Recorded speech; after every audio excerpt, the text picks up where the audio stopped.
Le 11 novembre 1808, à 3 heures du matin, naît dans le second arrondissement de Lyon, Jeanne-Françoise Christophorine de Chaponnet-de-Morancé, au domicile familial du 158 rue Saint-Joseph, aujourd'hui rue Auguste-Comte. Elle est la fille de Pierre-Anne de Chaponnet, marquis, et de Marie-Bonne Antoinette Durand de Châtillon.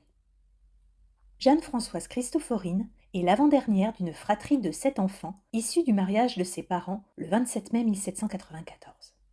Avant elle sont nés Simon César Suzanne, en 1796, mort à l'âge de 3 ans, Marie-Antoinette Génie, née en 1798, un enfant de sexe masculin, mort-né en 1800, Marie-Bonne, née en 1802, et César François, né en 1803. Après elle naît enfin, en 1814, Antonin François-Louis, dernier de la lignée. Au quotidien, Jeanne-Françoise Christophorine était affectueusement appelée Jenny par ses proches.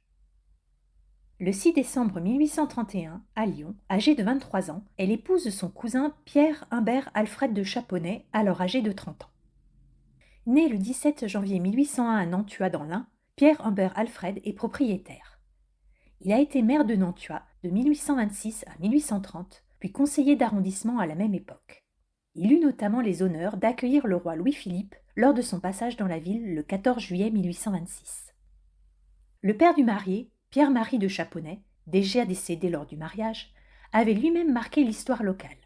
Légitimiste favorable au retour des Bourbons, il fut nommé par les Autrichiens maire de Nantua lors de la première Restauration en mai 1814.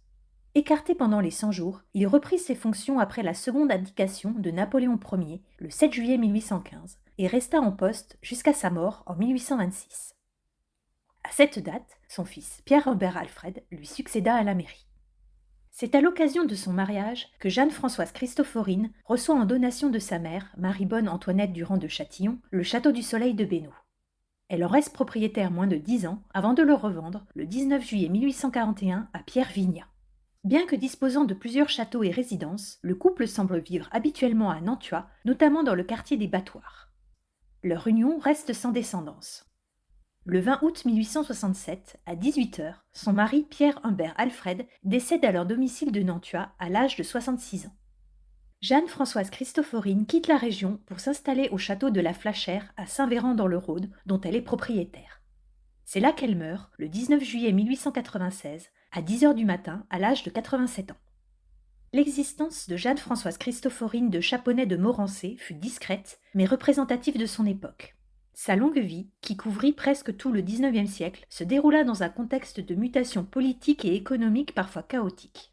Fille, puis épouse d'aristocrates solidement implantés dans la région, elle consacra une part de son temps à des œuvres de charité locales. En revendant le Château du Soleil, qui était dans sa famille depuis 1794 à de nouveaux propriétaires, Jeanne-Françoise Christophorine de Chaponnet-de-Morancé ouvrit une nouvelle page dans l'histoire de cette demeure.